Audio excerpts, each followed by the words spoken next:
for coming and welcome.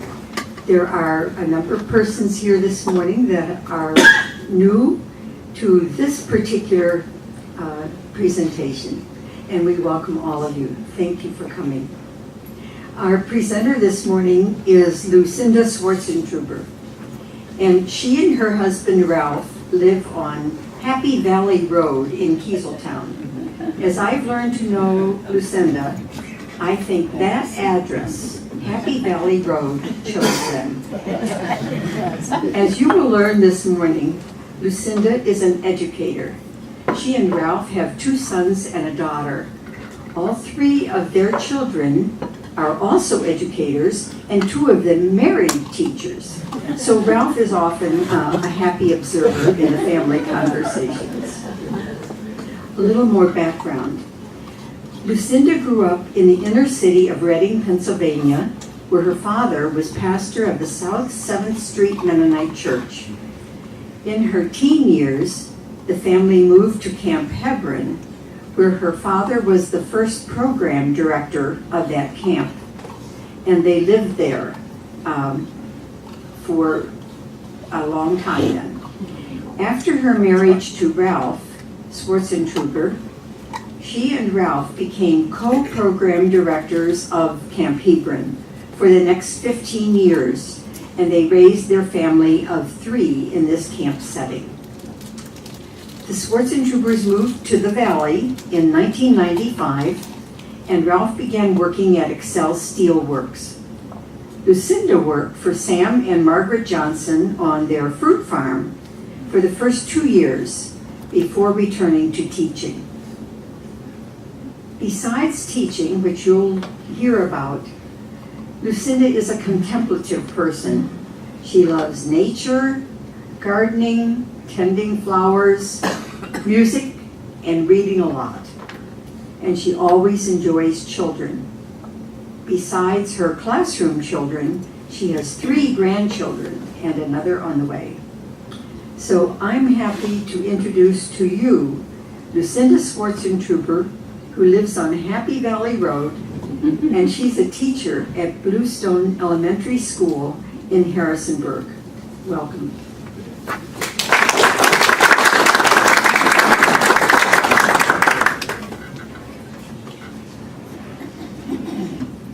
Good morning. It is an honor to be here. Okay, so you have to tell me now, when do you hear me? Do you hear me? Yeah. Okay, at any time, if you're not hearing me, can you just do this? That will help me a lot. This morning, to begin, I would like you to all close your eyes and do some remembering with me. Pick a classroom from your past. If you can, go all the way back to your elementary years, possibly 1st grade or 3rd grade. And walk into that classroom and look around. What do you see? What is on the walls? How do your books look? Where are you finding your research information? What subjects are you going to be learning today? Who is doing most of the talking?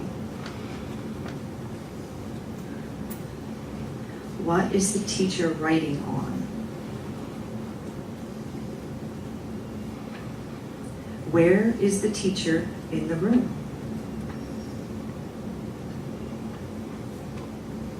How is the furniture in the room arranged? Look at your classmates. Where are they from?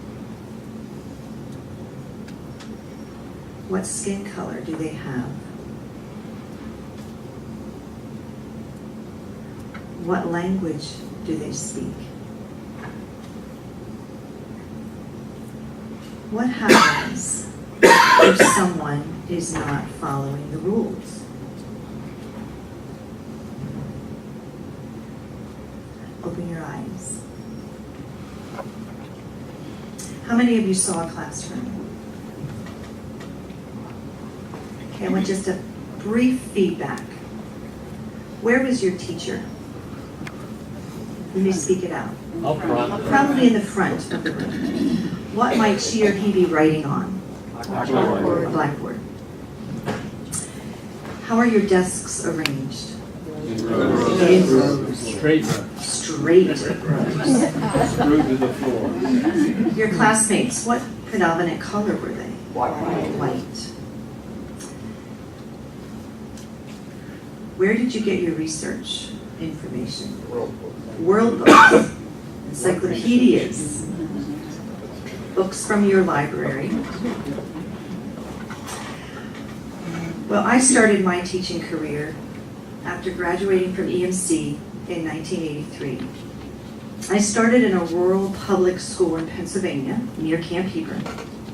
After teaching for 2 years, I took off 13 years to raise our family. And then I returned to teaching 20 years in Rockingham County, 16 of those years with first graders, and then 4 as a reading specialist after getting my master's degree here at EMU. Now I am enjoying the experience and challenge of teaching in my second year as a reading specialist with Harrisonburg City Schools. As we just realized in this opening exercise, the shape of education is changing through advancements in technology, innovative teaching practices, and increased educational opportunities for a diverse population of students. These changes bring a really new excitement as well as unique challenges.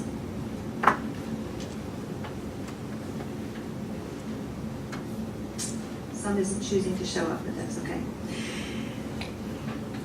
When I was very happy in teaching in the county schools, and I honestly thought I would retire there. However, I was nudged by some friends to consider moving into the city schools. And these are some quotes that I lived with as I was making that decision. It was a hard one for me to make, but this one is one that I always have lived with. The place God calls you to is the place where your deep gladness and the world's deep hunger meets, by Frederick Buechner. That one led me, as many other, Parker Palmer was the other one that was there, and I'm not sure where it is, but we'll let it go.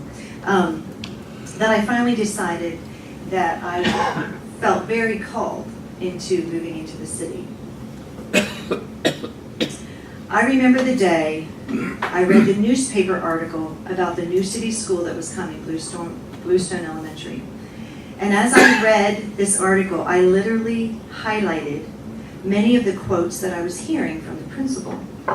I had not applied for the job yet, but I had asked if I could actually meet the principal, Ann Littner. And I just wanted to sit and have a conversation with her about her vision for this new school. As I sat with her, in many ways, I felt I was hearing similar core beliefs that I would have been taught here at EMU in the 80s from some of my beloved education professors such as Cass Seitz, Joyce Brunk, and Alfie Zook. I had been taught in the 80s to keep my teaching student-centered with meaningful learning, create hands-on unit projects, now called project-based learning, and to give deep attention to my social and emotional connections with my students. The ethic of care was highly valued then, as it's still in the mission statement today. But my current reality was teaching in the No Child Left Behind era, where educators were to be satisfied with everyone being average, just make sure that your students do not fail the big state tests. So the last 4 years, I had worked diligently at a school, focusing on raising reading test scores so the school could be state accredited. That school, we finally succeeded, but I really found myself questioning the methodology of this lens into teaching. So after interviewing with Ann Littner, I knew we shared a very similar vision for educational change, and I was hired. Today, I plan to use photos from Bluestone as a means to show you firsthand how I daily observe the honest attempts of a school that's working toward healthy change in education. You will see many quotes from Ann Littner in this PowerPoint that I gleaned from the newspaper that day. I asked her for permission if I may use them. They spoke from the heart, and I felt like that's what we need to hear. Because at Bluestone, we are deeply in process, and we admit to growing pains. It is not easy to implement change and shift mindsets about education when many of our new teachers were steeped and trained in the culture and era of test-taking. Add to that the growing diversity of our community and the trauma-induced student behavior connected with poverty, violence, immigration, refugee status, and very current unsettled times. Bluestone has 567 students, 68.3% are economically disadvantaged, and 56.1% are English language learners. If you were to go to the Virginia Department of Education online today, you would find this statement. In preparing students to meet the profile of a Virginia graduate, schools are required to ensure that students develop the following competencies, known as the 5 C's. Critical thinking, you will see all these again. Critical thinking, creative thinking, communication, collaboration, and citizenship. This is how Bluestone is working toward these competencies of what some educators also call the 21st century skills. Communication. And this little tagline underneath each C is what Ms. Littner, it's sort of a mantra for Bluestone. Creating a culture of connected learning and collaborative voice. We want to create a place where everyone is known, where relationships are central to our work. We will build relationships with students, with families, and with each other. And Ann Littner that's her quote. Relationships and making connections, an ethic of care, is highly, highly encouraged and valued. Relationships are number one at Bluestone. Teachers commit time to visiting the homes of students and parents during parent-teacher conferences. A lot different than what I did in the 80s. The parent would come in, and they still do, some do, but they have a choice. If parents do not have cars, we go to them. It's a bit different. This is a student-led conference in that home. This is not the parent, this is not the teacher. The teacher right here is not telling her everything about this child. This child has written up her own information that she wanted to tell her mother of how she's doing at school. This is a family of 3 daughters. You'll see the 3 daughters here in the little backwards J. All 3 of them are in school. There's the mother, and then these are the teachers all around. The ELL teacher up in the corner. That was a student-led conference in the home. Students of today are encouraged to communicate not just with text or speech, but in multiple multimedia formats. They must be able to communicate visually through video and imagery as effectively as they do with text and speech. Here, this is from just 2 weeks ago, a school-wide picnic where once again we are pulling in parents, families, teachers for an evening of just sitting on the lawn, learning to know each other. You'll see some more forms of communication that we're working toward. This is Harrisonburg High School coming in and working with the younger students. And you're going to see not blackboards. You will see Promethean boards all through these slides, where children are writing on a Promethean board, then they can erase it with the touch of a button. It's another whole technology piece. Here, students are Skyping students in Guatemala. So here you're talking 2 classrooms, miles away from each other in communication. Another way we work toward communication is the way every morning students come and they have breakfast, not in a cafeteria, but in their classrooms. So they come in, they have a choice of what they want to eat, they sit at tables, and there's communication. Encouraged. It's not a quiet time, it's encouraged to communicate with one another.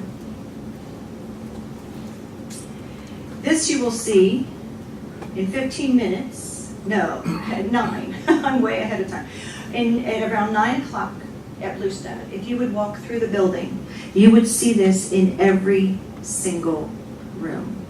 Circle time is one of those things that every teacher is encouraged to do. And in that circle time, they have a talking piece that goes around the circle. The other morning I would have been in one and they were supposed to simply say, "How are you feeling today?" Children come with stuff they brought from home. This sort of says a thing that they would have done one day with their values, trust, determination, humility. This was a circle time activity that they had of what they value. This is a daily thing. Another thing that you would see about midday or after recess around Bluestone is what we call the mindfulness moment. This is where we are encouraged to have children just settle down and go to a very quiet place within themselves. I was in a room the other day. I walked into a room and everyone was sort of laying out on the floor, and there was a tape playing that simply just said, "And now tighten up your hands and let them go." It was a relaxation time. Our world is so busy that this is amazing to come in as a specialist, to come in and teach after this moment. Something has happened. They're calm, they've gathered themselves again, and they're ready to go. So that has been a very interesting thing to see. Different teachers do it in many different ways. Sometimes it's just ringing a xylophone, and they're to close their eyes and raise their hand when they hear the end of the tone. It's just a quiet moment. Collaboration is the next step. Students of the digital age are social by nature. They text, they post, they update, they share, they chat in tech environments with each other. When they're unable to do this in school, they become disengaged and unattached to their learning. So this is her quotes. "A focus of our schools is collaborative learning and trying to help everyone feel comfortable in working together and sharing ideas. We want students to work collaboratively and teachers as well. So, the school is built with more open spaces in the hallways for people to come together in all sorts of ways to work together." This is the number one thing that, even coming from the county school, sort of took me back. You will see in the next couple slides the building of Bluestone.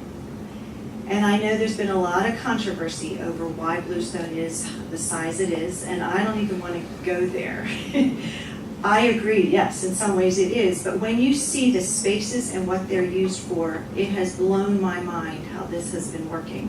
I'm going to just take you through Bluestone for a minute, and I want you to see the spaces, and then we'll talk about how that fosters collaboration. When you walk in, this is the lobby, and you will see there's a place to go downstairs and a place to go upstairs and a place to go back the hall. So it's a 3-tiered building. Downstairs is what we call the caverns. This whole building is based on the valley. So this is the caverns. This is part of the cafeteria. It's all sort of bleeds into each other. When you walk up the steps, you're now in the valley. This is the valley, and different classrooms have different animal names. Over here on the right. You walk up the steps, you're now in the mountains. And again, all the different classrooms are right there with animal names. When you look out of the classroom, this is what you see. This is one of the many views that you see out of a classroom.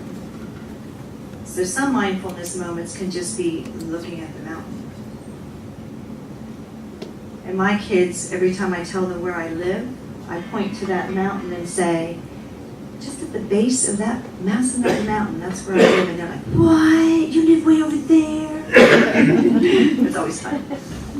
This is the, names have changed. It is now the Movement Center. It's not just the gym. This is the Movement Center. And this is our beautiful library. This is the music room.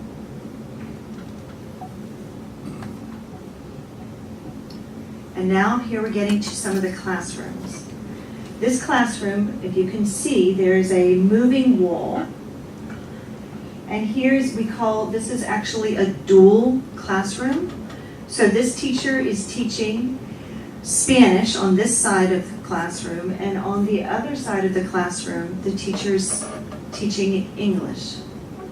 Halfway through the day, they switch. And they teach the same subject areas, but this child at the end of the day has heard half of their day taught in English and half taught in Spanish. So for our ELL learners, speaking in their own language, for the friends who are learning the language, they're learning it by immersion. So it's a beautiful, beautiful program. But these walls can go closed, but they can also open. This is a typical thing that I see in this classroom.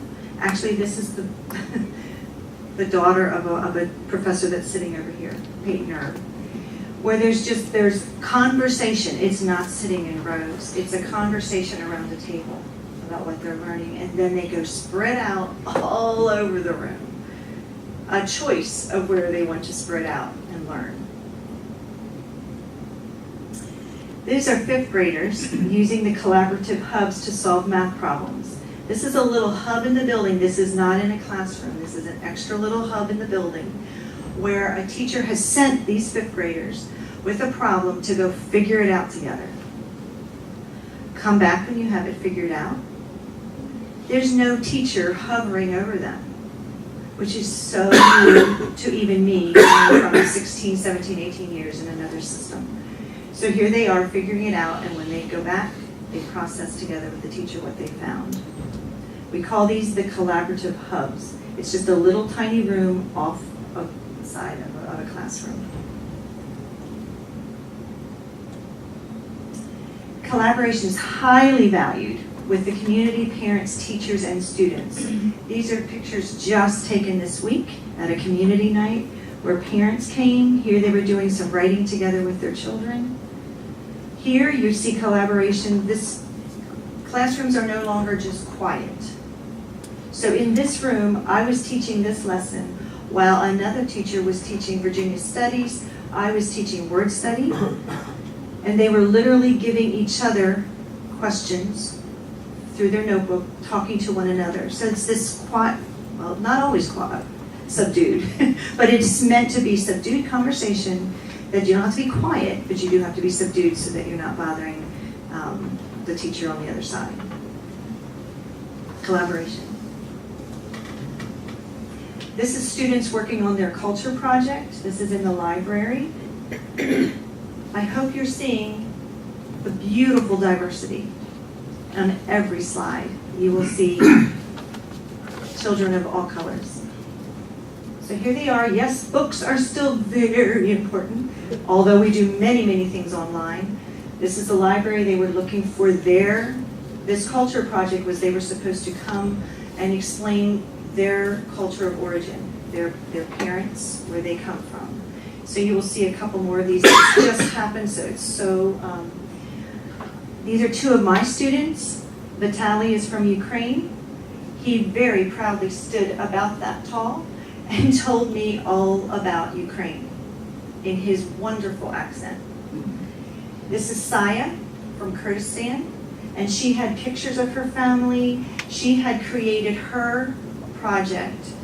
He created his on a trifold, but she created hers on a Chromebook. And so she was reading from her Chromebook. There was a choice of how they wanted to display their project. This is Isabella, Nicaragua.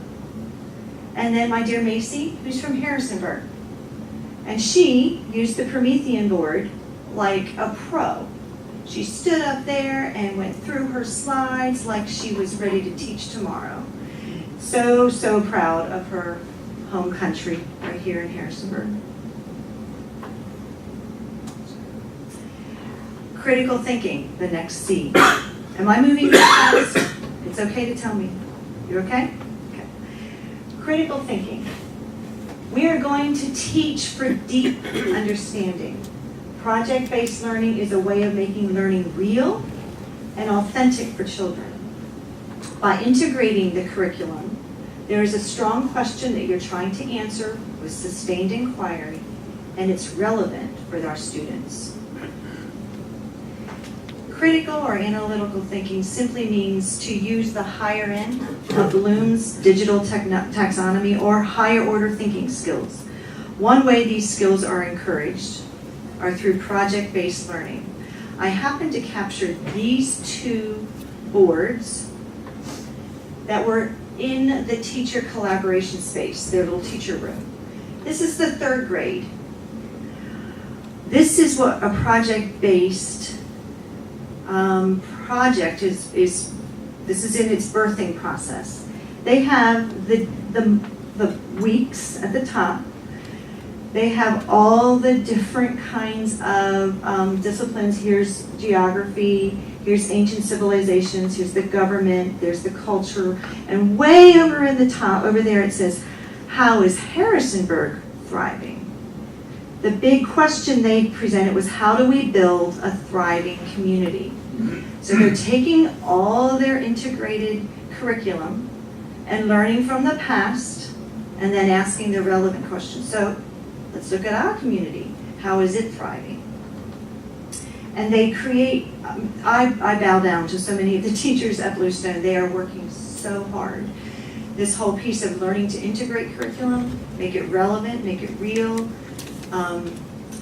So this was 3rd grade. Now take a peek at 1st grades. This was what we call project-based learning. This is 1st grade's teacher board. And their big project at the top is here's their big question, how can we as 1st graders inform others about our school community? And here was their flow. This was just a brainstorm dump. But what is an interview? What are the skills they're going to need to do for an interview? Have eye contact, speak clearly. This was last year, and then I was actually interviewed by 2 little 1st graders who came to my room very politely, shook my hand, and said, may we interview you, Miss S? And I said, sure. So they showed me where I need to sit down. One had the iPad ready to record everything that I say, and the other one had their question pad. You would have thought I was a Daily News record. It was done so well.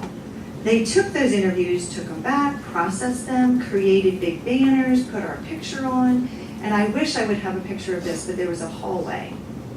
The 1st grade hallway had all the staff from Bluestone. Seriously, it's how I learned to know Bluestone faculty better than any other way. And the kids went by there and learned to know all the teachers through 1st grade's interviews. So this picture is showing a teacher using the Promethean board to talk about how you shake hands, you have eye contact, you get all the information, you make sure you say thank you. These are little 1st graders learning this. This is project-based learning. It's not that different than what I would have been encouraged by Cass Seitz to make a big unit that was hands-on learning. It's just now pushing it a bit more to the relevant piece, the integration of all the curriculum. So there's comparisons there. This one their big project base for second grade was a store. Students were learning about money, economics, they held a market. Parents and teachers and other grade levels were invited to come and actually buy goods and services like hot cocoa, face painting, language lessons. I could learn some Kurdish words, I could learn some Spanish words, I could learn, there was 5 different languages. And all the proceeds they got that they earned were donated to the SPCA. Relevant, right here. I'm going to go through these pretty quickly, but you can see the excitement of real learning in these rooms. This was our ITRT young man here was filming a commercial that these second graders had come up with on the green screen to advertise their products. That commercial came through the whole building, through all our digital products, that said the second grade store is coming, these are the things you can buy. Second grade store was open, and boy was the excitement there. I just need to note, I want you to note that some of these adults are central office people, principals from other schools, family members, and then of course other grade levels were invited to come. So it was quite a store. So here's a central office person buying some beads. Here they made Jell-O ahead of time, so think about all the learning they had to do to even get to that product.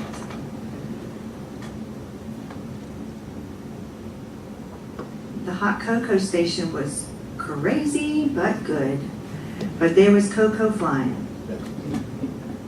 Because look at the boys that were stirring down here. Here they're selling tattoos for sale, 25 cents. Poor little S. Garland's not having much business right now. And the hair, all the work on the hair. They had little face painting over here. Here she's doing her friend's hair, the fee. And ending this part with, typically when I walk past a classroom, there's some form of hands-on learning going on. Rarely do I see everyone in their seats just watching a teacher teach. That's quite rare. To the next C, creativity. We want an environment where everybody is valued for who they are, so they want to participate and feel like they're willing to take a risk in terms of sharing their ideas. Because learning is risky. Creativity. Students need to be able to think and work creatively in both digital and non-digital environments right now to develop unique and useful solutions. As you know, our digital students are in a constant state of stimulation and neural development with technology use. They're natural producers and consumers of information. Problem solving is a skill that comes naturally to them, and this can be advanced profoundly with proper engagement in their learning. This comes from doing rewarding projects and meaningful tasks that give them challenges to overcome in imaginative ways. I see this creativity in many areas around our school, but I captured a few pictures in the iSteam room. Now I'm going to explain what iSteam is. I know some of you may have heard it, but iSteam you may have heard as iSTEM. But we have chosen to make iSteam happen at our school and include the arts. So it's the integration of science, technology, engineering, arts, and math. iSteam. Here, this day, the 5th graders were making roller coasters. They typically have a design process that I'll show here.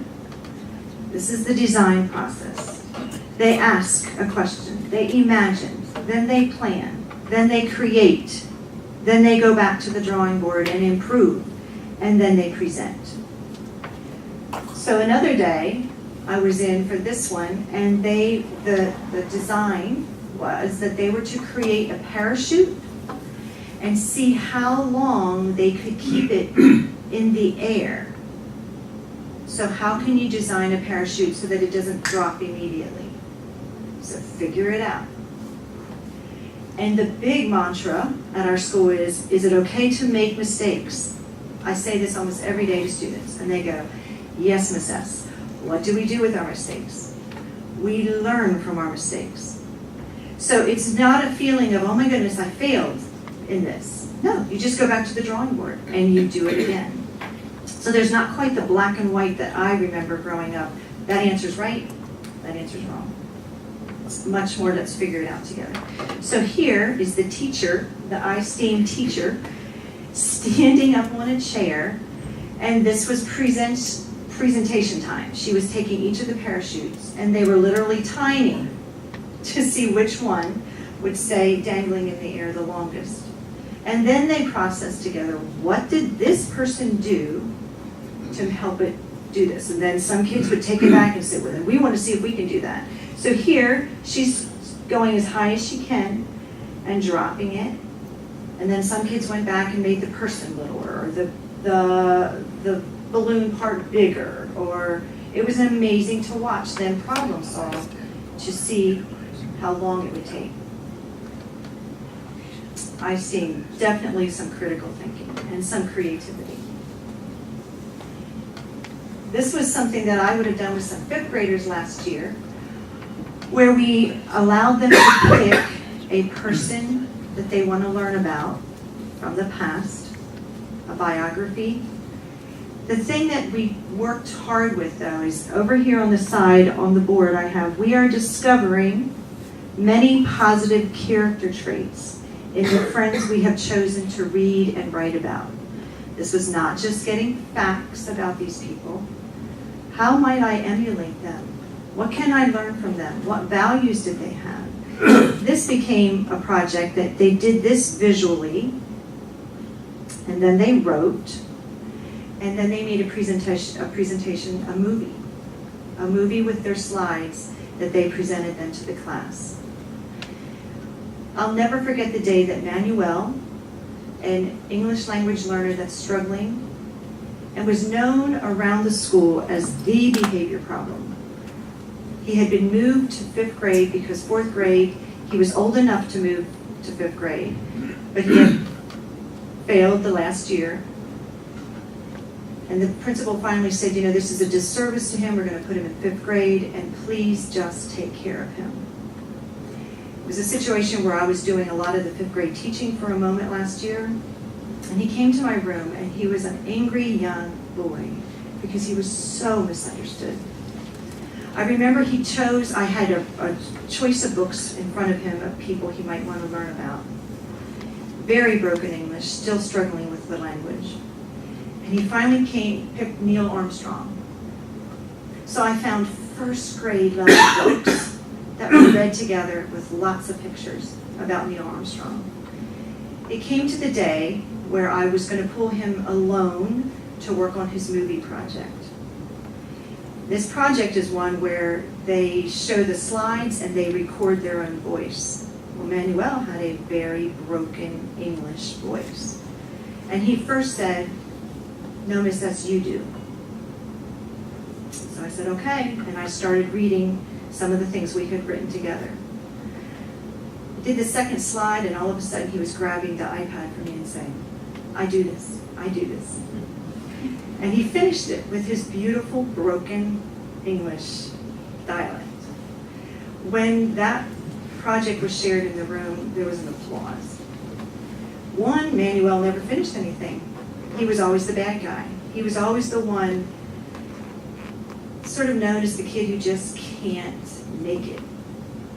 To see that happen that day, all of a sudden the kids started rallying around him, saying, I do believe in you, and this kid changed. This kid changed as the year went on. He started sharing that project with his other teachers.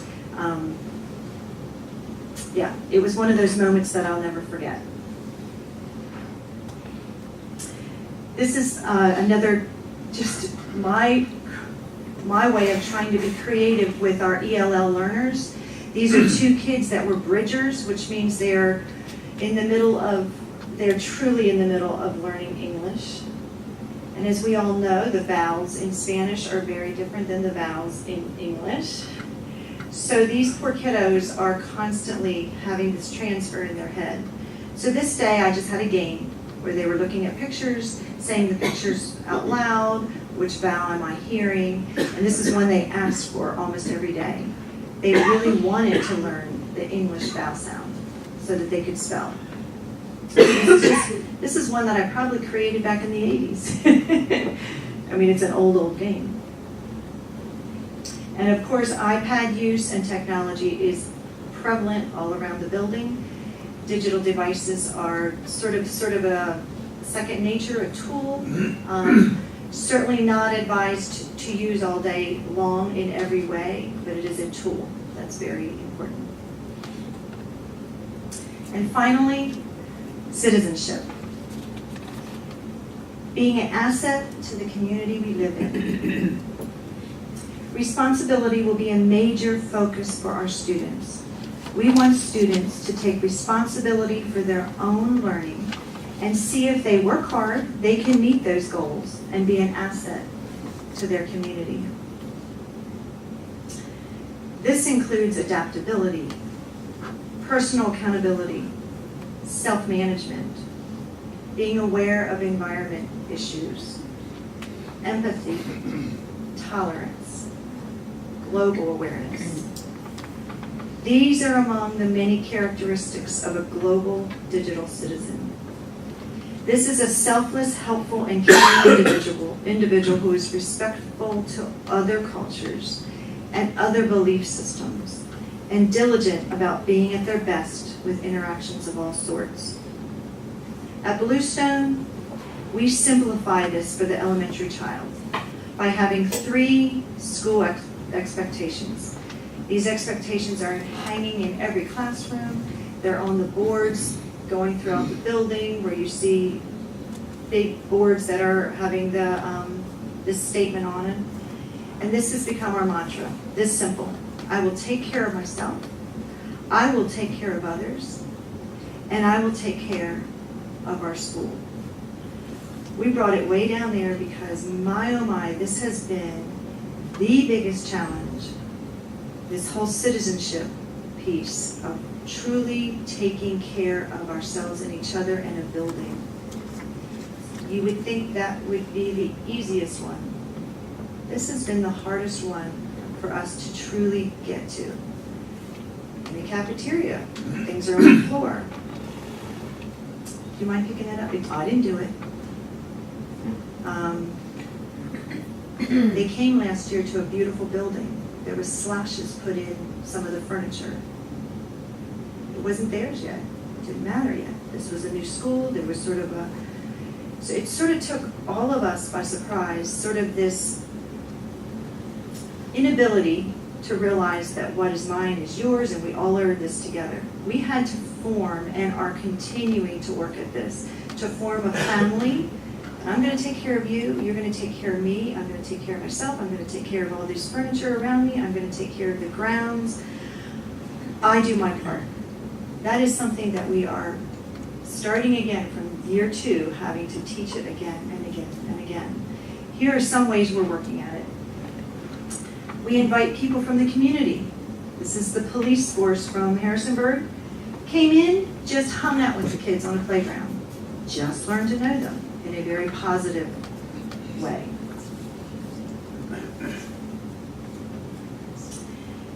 This is when we were writing.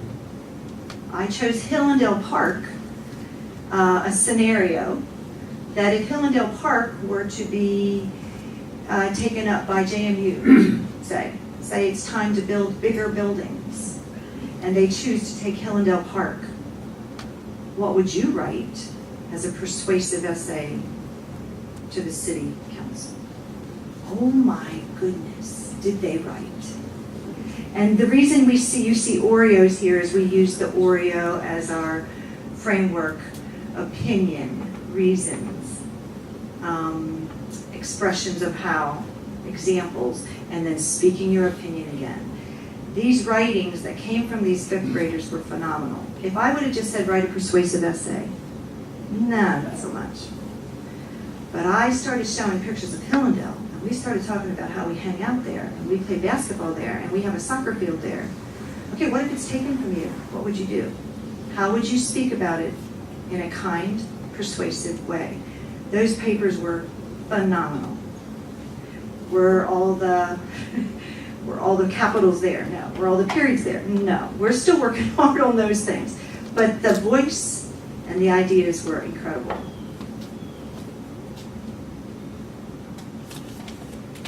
We read the book Wonder. Many of you may have heard about that book. That's really a very popular book right now among elementary schools. And they came up with their own precepts, which were spoken in that book, the whole thing about choosing to be kind. Choose kind. This bulletin board was blank. I simply laid things out on a table. Where I used to create my bulletin boards perfectly to fit my expectation of how they should look, and sometimes even bought materials. Not so much anymore. Now it's theirs.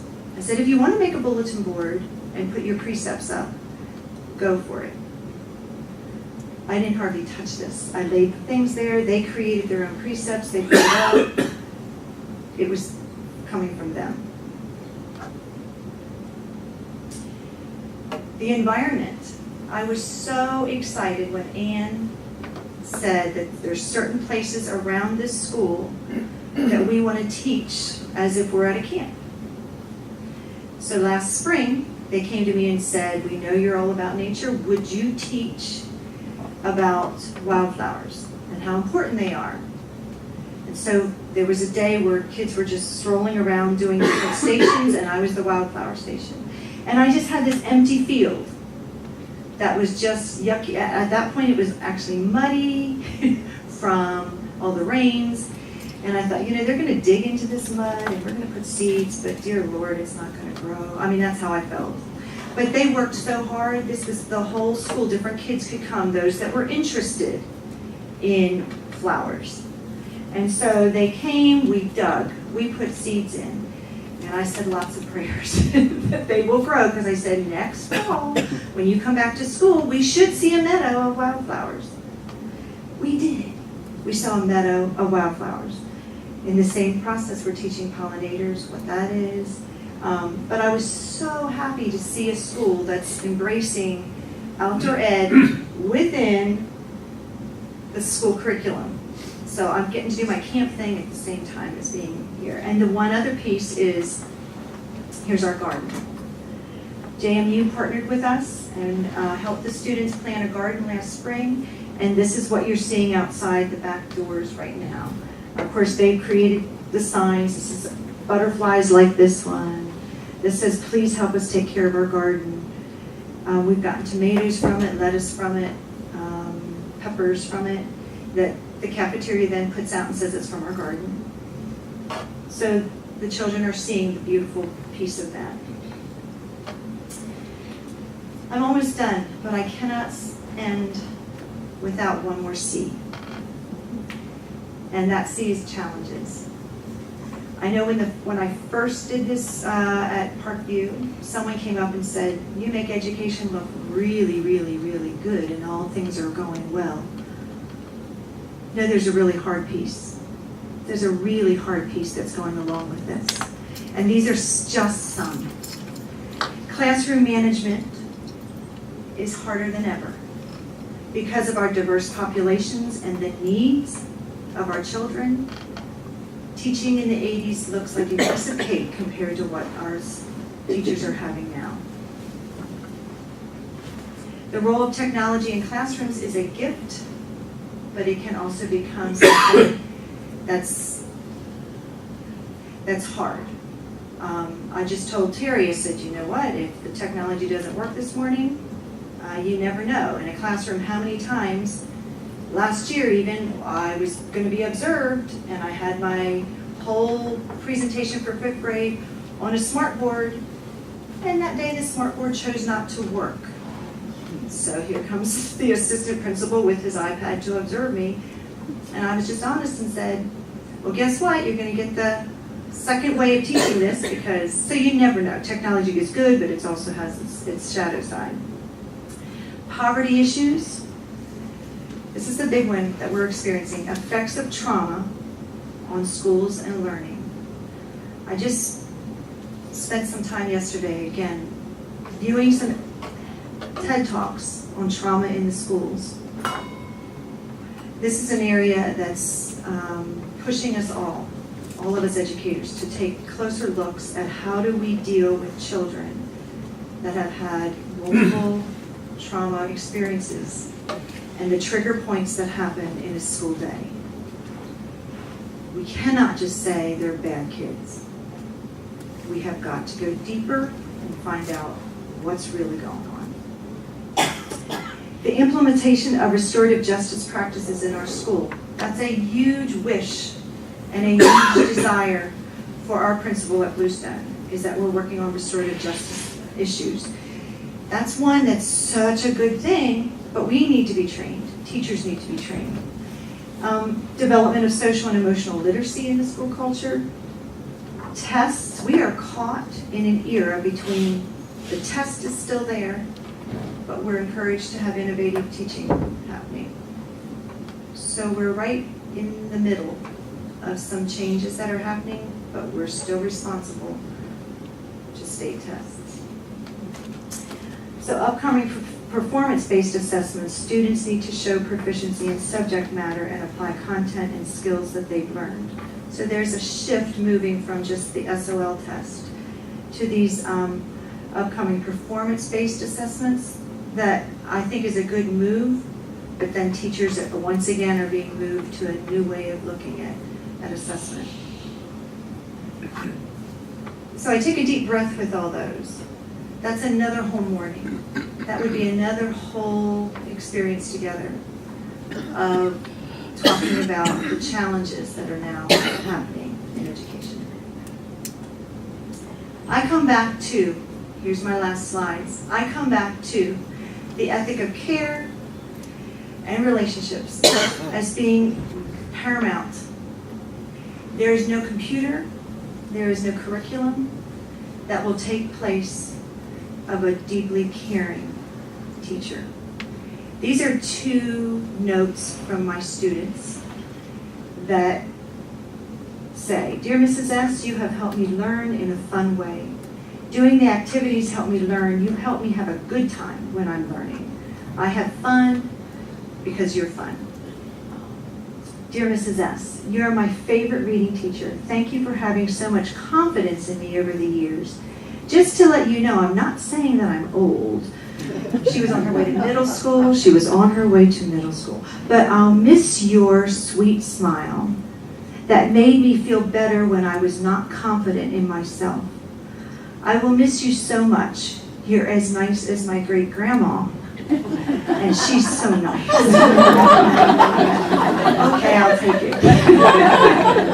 Which leads me into my very last slide. We have some great grandmas, great grandpas, right sitting here in this room. I went to meet with my principal to tell her that I was doing this, to ask her permission. May I use her words? May I ask her permission if I can use Bluestone as the example? And we sat and she said, "Please, whatever you do, make sure you show how hard we're working at Bluestone, how much we want the best for our kids." And I said, "You know, Ann, that's what I will do." And then I showed her your mission statement. She goes, "So where are you going?" And I showed her your mission statement and who you are.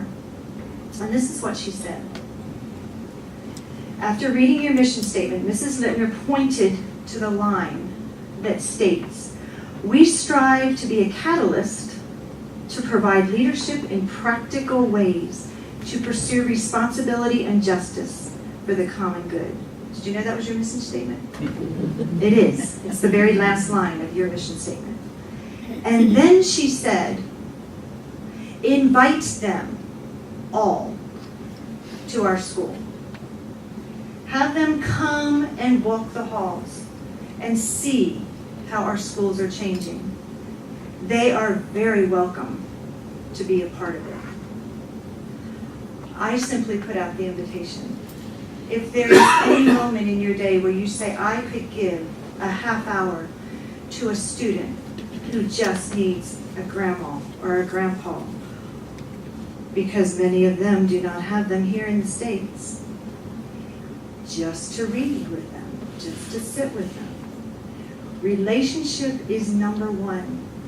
When I read it again yesterday about trauma in the schools, part of it is a child needs a relationship with an adult that believes in them. I simply put that out there as an invitation.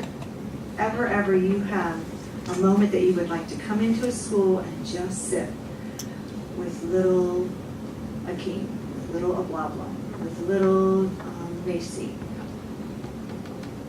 they would love to have you. So know you are welcome. So thanks for letting me come today. And did I go over my time? Okay.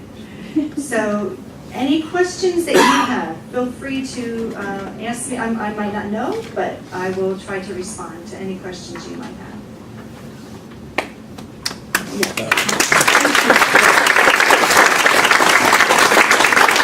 How much carryover do you see happening into the secondary level?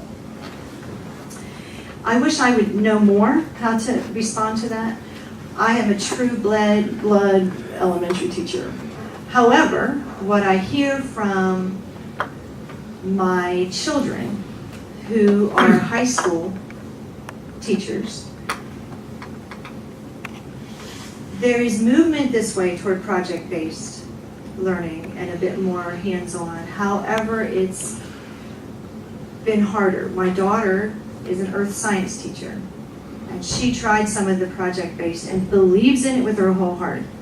However, it's a lot of work, and if you don't have teachers that want to integrate with you, there has to be sort of this culture of change in your school that says, I'm willing to do that too. So this year, she's excited though, because now she found a geography teacher who's willing to do some work with her. So it takes creativity, and it takes work, and it takes a belief in it. And I know Harrisonburg High is working hard at more of that kind of process of teaching, but I don't think it's as prevalent. Would I be right there? Mm-hmm. Any others? Yeah. What percent of the students are in the immersion program? Repeat the Oh, question. I am so sorry. Yes. The question was, what percentage of students are in the dual program, the immersion program? We have, in every grade level, we have a kindergarten, first, second, third, fourth, fifth. There is one class that would have 40 to 42 children in it, in each class. So to do the math, it would be 5, 6 grade levels with 40 children in. Are there any plans to expand that? I think that the hope is there, because there's always a waiting list. One, you have to get a very good Spanish teacher. You have to get a very good English teacher that's willing to do the dual. It's a lot of work. It's a lot of collaboration. But it is amazing to see. As a reading teacher, I'm seeing the transfer happen, so the children would not have had reading intervention from a specialist in English until 3rd grade, and that's me. So I'm getting children that would have had no intervention in English up until I start having them. And it's just amazing to see the transfer that's happening between languages. Like, they might not know the vowel sounds, but once you teach them, they just take off. It's amazing. Yes. I'm wondering at what point the principal was chosen for this school as the blueprint, as the school was being developed, because she's the perfect principal for this kind of open learning. And I want to say I'm jealous that you get to teach there. 'Cause I was always hoping I could not retire before the whole business of testing took over critical, creative and all of that. And it just, I didn't hang in long enough. But I'm jealous. Oh, thank you. I I remember admire- that in the middle of a crazy day. But I admire the No. way you have incorporated all this. So Her question was, how was the principal selected At for what this point? particular school? Yeah. And it makes me want to go back and ask Ann that whole process, and so I don't want to lead you down the wrong path. I think she was a person that I'm finding out does not sit back and just take from the status quo. She will constantly push. I think she was a principal at Keister before this, and she was asking hard questions, always. She still is. Do we really need to take that test seriously? Do we need to do it that way? So I think that Scott Kisner saw that in her and also said, why not try something new? We'll never go anywhere new if something's not tried. But I beg you as an educator, when you hear the stereotypes or the things that are thrown around out there about Bluestone, and I even heard this one in the Daily News Record when a score came out about Bluestone, and it was really low in Virginia Studies. And a dear soul came up to me and said, so they're not giving you a lot of credit at Bluestone. And when I went and researched that was a score that was unadjusted. It was a raw score that was put out there. There's always an adjustment to scores according to your ELL population and all that. That was an unadjusted score, falsely put out there. And they didn't put out the fact that third grade had the highest reading score in the whole city. So don't take everything newspapers say. Now I'm on my little soapbox. Don't take everything newspapers say and just take it to heart and say, well, that's where Bluestone is. Don't do that for any school. Ask the deeper questions. And also always remember that a test is one measure of a school. Yeah. How many teachers do you have at Bluestone, and have they had experience in this type of teaching before, or are they all learning? Okay, so again, I don't have the number right off the head, but there's a kindergarten to fifth, and in every grade level there's 5 teachers. And we have a lot of new teachers. So Ann hired very carefully though. When she interviewed, she wanted to know where your values are, your philosophy of teaching. Are you willing to be risky in the way you might want to move out? And we had a turnover last year because this is not an easy way to teach. So yeah, we've had a turnover. Go ahead. And then- Could we ask Professor Erb a question? How is her curriculum being taught, and what is the Great question. educational institution doing to collaborate with you? Okay, I'm gonna say that because that is a question that's burning in my brain always. Dorothy asked the question, how is higher ed making the connections with elementary schools, with schools of the area, to make sure that we are integrating our teaching together? Did I say that properly? Teaching and learning together. Teaching and learning together. Will you respond to that?